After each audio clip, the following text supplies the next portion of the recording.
Hey guys, got another video. So yesterday I won the core TCG regionals with Red Hybrid. Um, Funny enough, this is actually my first big event running this deck. I spent like all of last year up until now trying to perfect the Greymon toolbox, just trying to top events with that and perfect it. Obviously hasn't been going super well. I got I think like top 200 or so at nationals with it. So yeah, didn't quite do as well as I wanted at nationals, but I mean, here we are now, right? So yeah, obviously very happy with how yesterday went. I just promised myself this weekend that I'd stick to this deck, and luckily it got me the win. So uh, yeah, now we're here. I was actually having second thoughts on how good this deck was. Like it's on everyone's radar right now. Um, but I was having second thoughts. Like I watched the deck profile for the security control player who won Worlds, and how he was talking about like Red Hybrid isn't even a problem for him because of cards like Shadow Serapimon and Venusmon. And then I actually took this exact deck to locals the Friday night before the event. So the event was on Saturday. Went to Friday night locals. It was like a 4-man local, and I got dead last. I lost to Devas, and I got high rolled by Beelzemon. So yeah, fun, yeah, really funny, really funny story with this deck. But yeah, I mean, I'm a red player at heart. I've been like avoiding playing this deck this entire time. I mean, I liked the fourth season of Digimon. Like I liked Emperor, Takuya, all of them. But I don't know. I was just obsessed with the Greymon deck, just trying to make it better. And then I just decided, you know what? The deck's getting results. I will just finally give it a go. I think I can pilot the deck well, and we'll see where we go from there. So, yeah, we got the W. It was 8 rounds, went 8-0. Played a different deck every round, which I'll go into that here in a little bit. Um, so, yeah, we'll talk about the deck real quick. It's a very standard red hybrid list, but we're just running the 4 Koromons. It's the best egg in the deck. 4 is enough. I got to the last egg a good amount of times. So you can run like a 5th egg. If I were to add a 5th egg, I'd probably throw in the BT12 Digimon, which lets you add 1,000 to your Crimson Blazes, so you could blow up like 7K bodies. So that'd be really good against like Devas, like some of the level 5s in Bloom Lord. It'd be good against Numamon because the Monzemons are 7K. But yeah, I just ran the 4 Koromon, pretty standard. And then we'll start with what's probably the best card in the deck. This is Ukomon. If you guys haven't seen the movie, this little guy makes dreams come true, and I mean, obviously, made my dreams come true. Yeah, you mulligan for this card. Your optimal hand is like this, plus like more rookies, or a tamer. So it's like you do that, play any tamer out, promote. At minimum, you're going to 2. So you can start hybriding, you hatch another egg, and then you can kind of just like keep cycling Ukomons. Is ideally what you do. I kind of got that idea. I kind of got that idea from the Numon player who won the Ultimate Cup. That was like his entire game plan was just spamming Numamons and mulliganing for them and whatnot. So yeah, that's kind of what I did. And yeah, if you watch the finals, yeah, Ukomon definitely stole me the round 8 against Tessero and Leviamon. So yeah, I definitely think they should hit this card before BT16 comes out because the new Ukomon basically does the exact same thing this does, just accelerates your eggs, but he searches tamers and rookies, or not rookies, just Digimon. So yeah, I think this card's gonna get really out of hand if he's basically at 8. So yeah, Ukomon did his job, but yeah, I think he should get hit. Next we have the BT7 Flamemon. I like this card a lot. Really good inheritable. Floats into Takuya. I personally think he's the best search in the game. He just searches top 4, grabs the one thing you're missing. And then the nice thing about the Flamemon rookies is that they can grab each other, which most searchers can't do, like the Agumons, the Gabumons. so on and so forth. Yeah, like this Flame on a lot. Then we're running the 4 DP boosting Flamon. Also, on play just draws you 2 cards and lets you fill your trash and get them ready for the Emperor. And yeah, sometimes you play this guy instead of like any of the other 2 searchers. Like if you're looking for like a Gravity Crush or a Crimson Blaze, play this guy instead. So, the plus 2000 is really important. There were a few times where I had to do the Takuya effect to slide the 5 hybrids under, and then I didn't go into Emperor, but I needed like all the DP buffs to like swing over. In particular, it was like a Wargrey X that was suspended. He was like 13k. So I had enough boost in the stack to where I just went Burning Gray and then swung 14 into the Wargrey X and took it out. So yeah, this card's really good. And then just more hybrid rookies. Just this one. I think he has probably the weakest search. It's like you can like plus off of this the most, but yeah, no inheritable on this guy. That's why he's the 2 of. But yeah, I mean you need them. So for Goonie, yeah, he just floats into more things. This is kind of part of your other god stack with this Flamon. It's like you do this, he dies, you play a Flamon, then you play a Tamer. So yeah, it's part of the god stack. Not too much else to say. Burning Gray, probably the best hybrid, because he gains so much DP, he just automatically turns your Takuya inheritables on. So he's really good for that. And then like if you do that, like if you have like enough memory, you can do this into Aldemon. Aldemon will be an 18k body swinging for 1 or 2 checks or like gaining you memory back. So yeah, Burning Gray is really good. And then this is the Burning Gray that we decided to cut down to 3 just to make room. Actually came up a lot. Blew up a good number of things with him on Digivolve. And there were times where it's like I had a Burning Gray and I just needed to draw a card, so I just went on top of this. Just the flexibility of this card is pretty good. So yeah, that's it for the hybrids. Or I guess the Tamer Evolving Hybrids. Aldemon, self-explanatory. Hits really high numbers for no reason whatsoever. He's your ADP in the stat or in the inheritables. Yeah, only level 5 you need. 4 Emperors. Not running any of the Blitz Emperor. This is all you need. Sometimes I wish there was a way to like cycle more of these guys, like against Devas, right? Like you can run into matches where it's like you blow through all your Emperors and then you don't have a way to clear their level 5s anymore. Which I think we're getting. I think that red and blue option can cycle these in the future, but yeah, I like Emperor a lot. Really, really good top end for the deck. We're running the 1 Blitz Omni. I think I only Omni'd for game once the entire tournament. I still like him as a 1 of. Like in the past, like he's won me games. Like I absolutely needed him.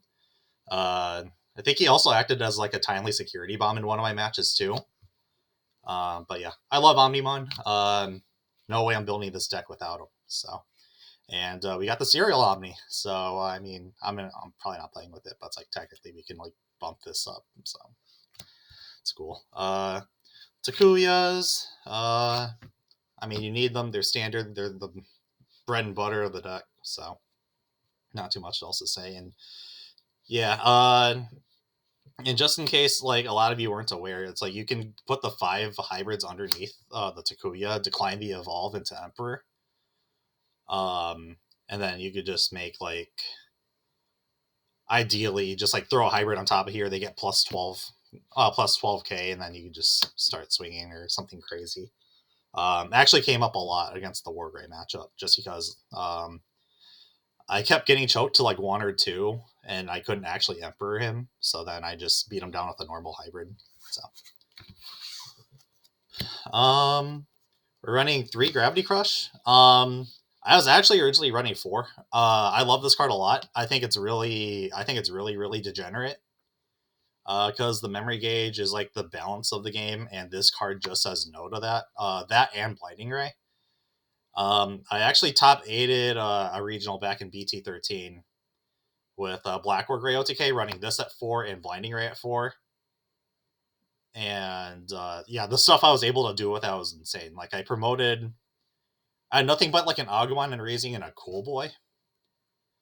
And I got choked to 1, and I OTK'd him from that, which is insane, yeah.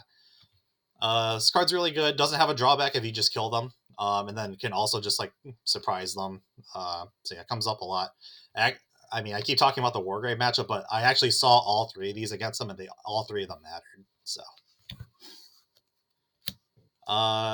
running 2 Inferno. I was originally not running this card at all. But having played Greymon, having played against Red Hybrid, this card has stolen so many games from me, or has made things really, really awkward for me. So I just threw it back in as a 2-of. I cut a Gravity Crush and I don't know, one other card, maybe Bokomon or something, just to put these in. So, and then we're running 3 Crimson Blaze. I didn't play this card as much as I thought I would. Funny story with this. When this card first came out, it's kind of a meme. I thought this card kind of sucked. But I mean, here we are now. This card's like super important to the current format. But yeah, didn't play it as much as I thought. Came in handy against Luga. Cleared some wide boards. Used it in the finals.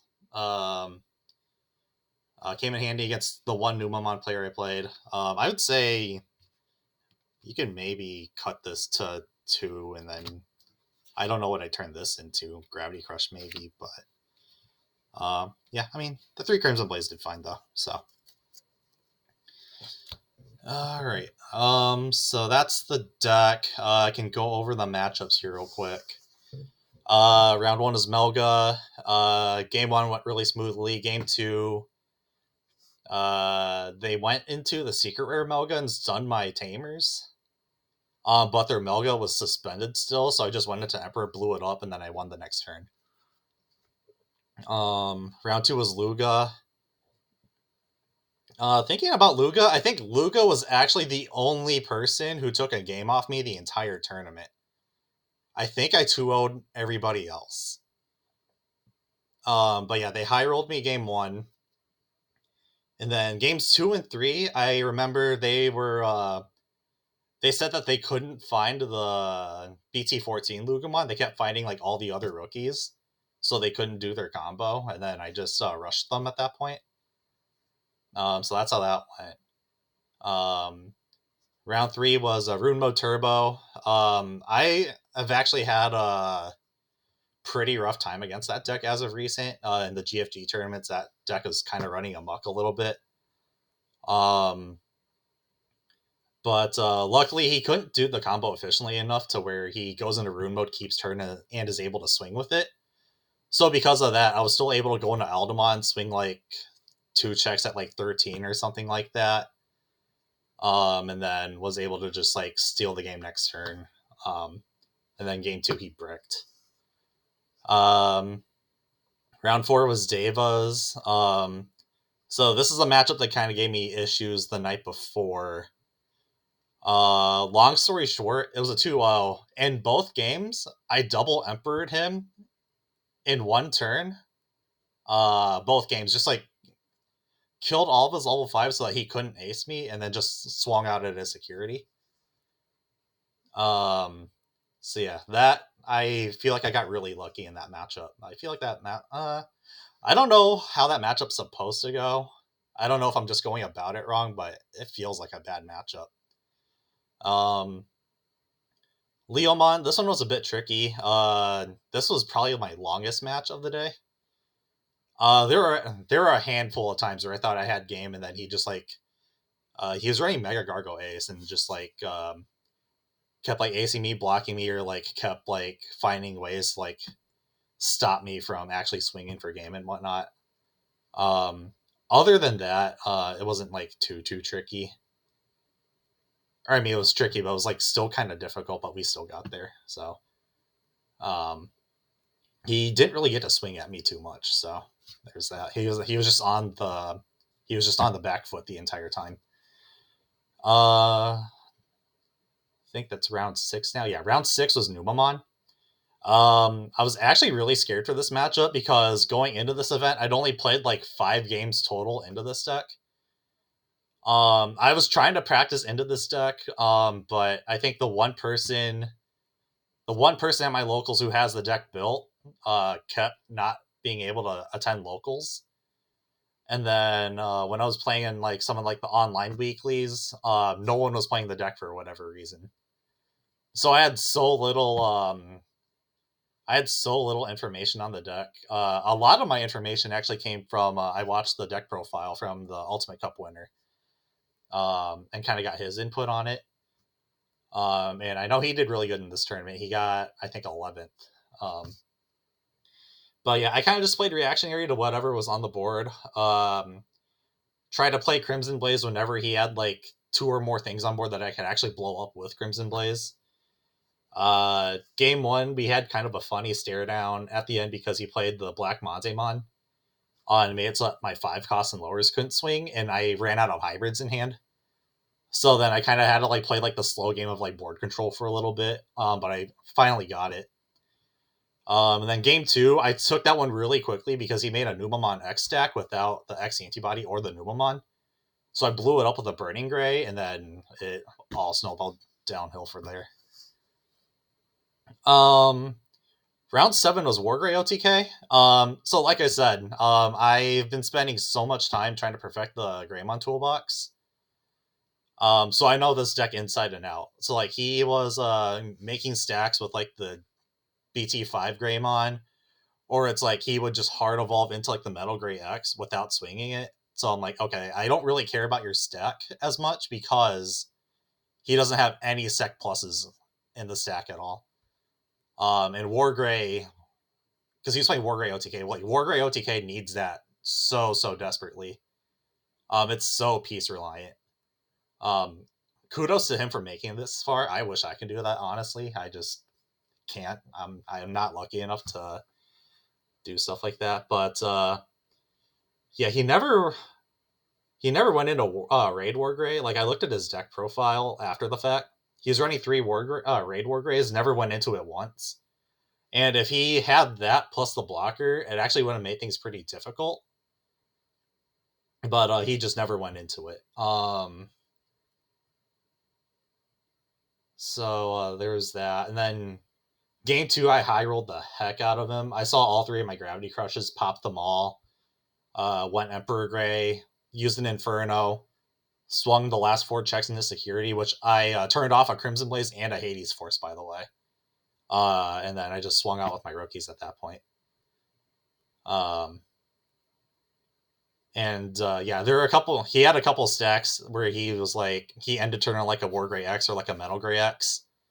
And then I had a Takuya, I had the Warp Takuya, so I put the 5 hybrids under to like make my hybrid super beefy, decline the Emperor effect, just went into like a Burning Gray, and then just swung over the whatever stack he had.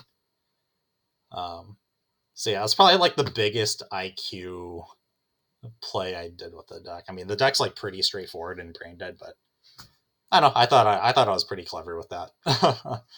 And then yeah, final round was Levia Tessero. This win was so poetic because I played Tessero like 3 previous times in the GFG tournaments, and he beat me all 3 times.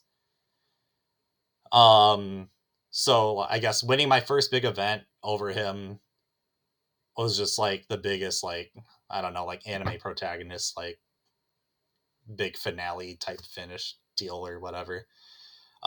This matchup was really kind of weird. I feel like we were both missing. I feel like we both couldn't do what we really wanted to do. I know both games he was looking for Ruin Mode and couldn't find them. And then I never made it to like Emperor or Omni or anything like that. I kind of just had to work with what I was given. I think I only saw like 2 Tamers in the entire set, 1 per game. So yeah, I with working with what I had at my disposal, I just kind of had a rookie rush with like the Ukomons. Like luckily, I found Ukomons, um, and was just able to just gain a ton of chip damage with them. And yeah, if you guys go back and watch the video, I choked him to 1 on like turn 3, or actually no, this would have been his second turn. I choked him to 1, and he still got Levia. He still got Levia X out, which is absolutely bonkers. Um, So yeah, even with that, Levia X is a really scary deck. But yeah, that entire match is on Digipanda's YouTube. So uh, I mean, yeah, we got it. Maybe not. That final round didn't quite go the way I wanted it to, but I can't complain. I got the W. So yeah, thanks for sticking around. Thanks for listening to me ramble on about this. Maybe I'll post a video about the prizes I'll get in like a week or two. But yeah, I mean, I like my goal for this game was to finally win an event. I've won like 7 straight in like multiple events before. I just kind of needed the stars to align a little bit, and we finally got it. We finally got our W, so couldn't be happier. This is also the first tournament with the serial Omnis. I really wanted a serial Omni just because I love Omnimon. I love the entire Agumon line. So yeah, really, really happy this weekend. So yeah, thanks for watching, and hope you all have a good one. Peace.